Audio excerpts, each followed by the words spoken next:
In this lecture, we'll get acquainted with regular expressions. Regular expressions are formal language for specifying text strings. And as mentioned in the previous lecture, regular expressions can be converted into efficient finite state automata that we can use to actually search for strings. Regular expressions provide a solution to the problem of how we can search for a word like raccoon, that refers to this animal, but not be limited to a single form of the word, but, for example, match both singular and plural forms, and regardless of whether they are capitalized or not. The basic building blocks of regular expressions are literals and sort of simple characters that essentially represent themselves. So if we specify a pattern like raccoon, R-A-C-C-O-O-N, it will only match the exact string raccoon. Now, some characters have to be used with care because they have a special meaning. So, for example, the period and the dollar sign, as we shall see later, have a special meaning in regular expression. And that means that when we want to match the period or the dollar sign themselves as simple characters, they have to be escaped, that is, preceded by a backslash character. So backslash period will match the character period when it occurs, for example, at the end of a sentence. Now, often we want to specify alternatives that can occur in a string. And if we want to specify alternative characters that can occur in a particular position, then we can put the characters within square brackets. So if we put both uppercase and lowercase r in brackets at the beginning of the string raccoon, then we will match both the capitalized and non-capitalized form of the word. Similarly, if we enumerate all the digits within brackets, then we will match any of those digits.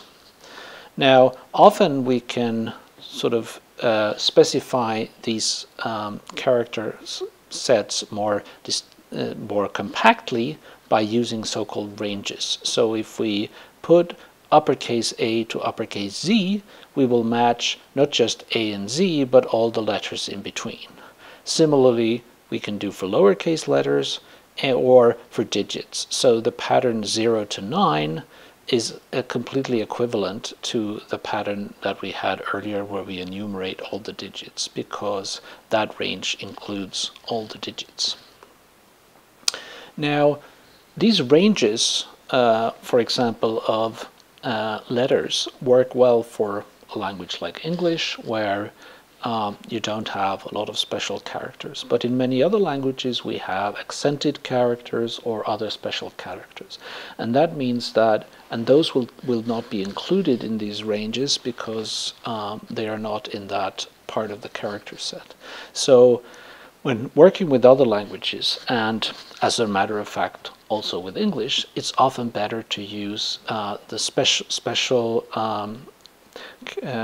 symbols for character classes, which can be dependent on the locale, that is, on what language your system is set to.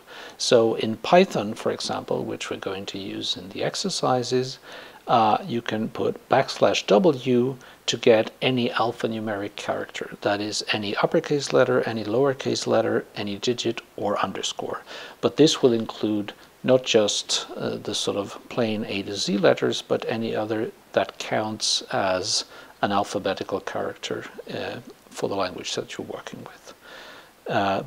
\d matches any digit, and \s matches any white space, that is, the space character, the tab, the new line, and so on.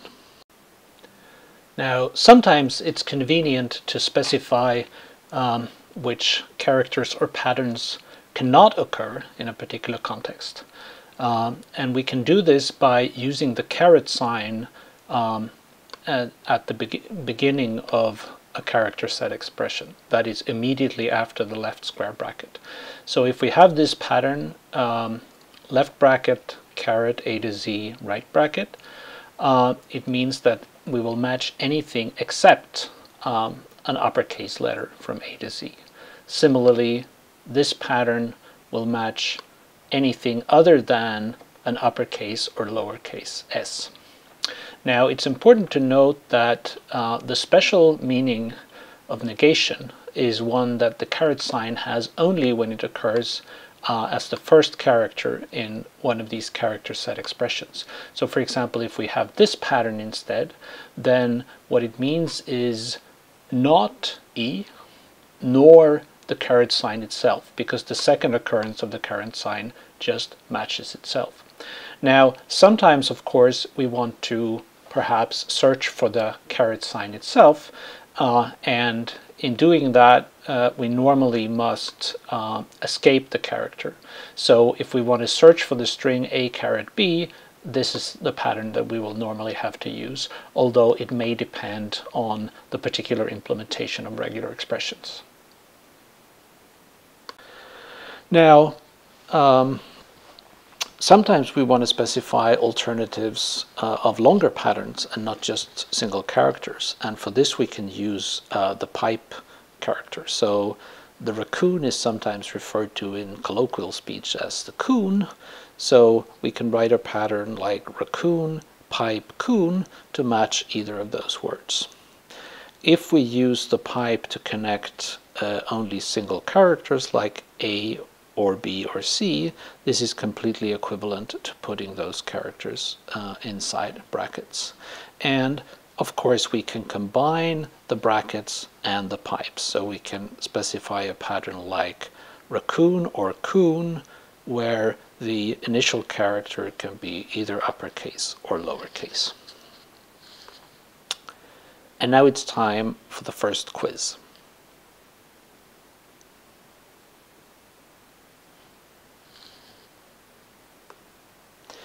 One of the things that make regular expressions very powerful is that they contain operators for optional or repeated patterns, often called clean operators, after the mathematician Stephen C. Clean. So the question mark can be put after a symbol to say that we allow 0 or 1 occurrence of that, so an optional occurrence. So AA question mark will match the string A, where there are 0 occurrences of the second A, but it will also match the string AA, where you have 1. The star is similar, but it matches 0 or more. So AA star will match A, AA, AAA, and so on. In fact, an infinite set of strings. The plus means 1 or more, so A plus will match exactly the same set of strings as AA star, and the period finally will match any character, but only one of them. So if you want 0 or more occurrences of any character, you have to put period star. Sometimes we may want to specify that a particular character or pattern should be matched only at the beginning or at the end of a string.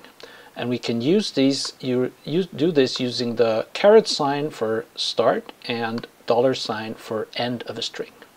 So for example, if we use this pattern, caret followed by the set of uppercase letters, then we will match any uppercase letter like C in Charlie and B in Brown, but only at the beginning of a string. Similarly, if we use this pattern, then we will match the period or full stop because it has been escaped, but only when it occurs at the end of a string. So, to give an example of how we can sort of use these tools to match strings, suppose we want to find all the instances of the word the in a text. Now, as a first attempt, we could just write the simple pattern THE. And this would certainly find occurrences of the word the, but we would miss occurrences that are capitalized because they don't have the lowercase t at the beginning. So we can improve the pattern a bit by adding a disjunction so that the first character can be either uppercase or lowercase. But the problem with this is that this would match occurrences of THE inside other words like other or theory. So in order to rule those out, we have to specify that before this pattern we do not allow alphabetical characters, and after this pattern we do not allow alphabetical characters. And hopefully this will be good enough to find all the occurrences of the. Now this process illustrates the process that you often have to go through when refining regular expressions, and it's sort of based on fixing two types of errors. First, errors that consist in matching strings that we shouldn't match, like theory and other, and we call those false positives. And the second type of error is missing strings that we should match, like the capitalized occurrences of the, and those we call false negatives. And in order to improve the quality of our expressions, we often have to sort of use these two essentially antagonistic efforts. On the one hand, we try to minimize false positives, which thereby improve precision. On the other hand, we want to minimize false negatives, thereby improving recall. And in the ideal case, we will end up with no false positives and no false negatives.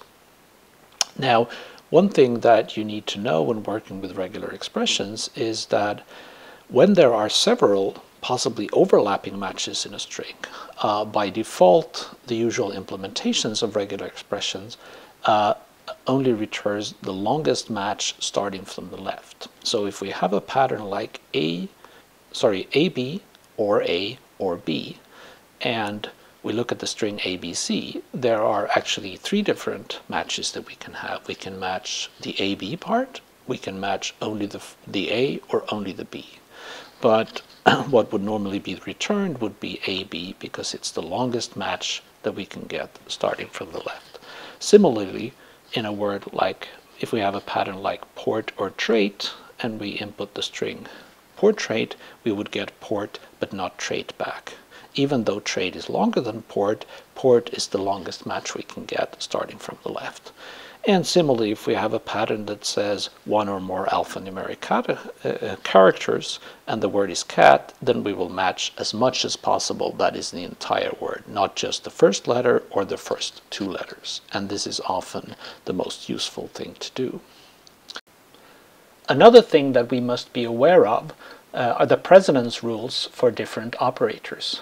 So for example, if we use the pattern AB star, then we will match an A followed by 0 or more occurrences of B. So we will only match the first AB here. If, on the other hand, we want to match 0 or more occurrences of the string AB, we have to enclose AB in brackets, and then we will match the entire string, which consists of 2 occurrences of the string AB. Similarly, if we use the pattern AC or B, we will match either the string AC or the string B. So in this case, we will only match the first B. If, on the other hand, we want to match an A followed by either C or B, we again have to enclose the disjunction in brackets, and then we will match the first AB here. And that brings us to the final quiz.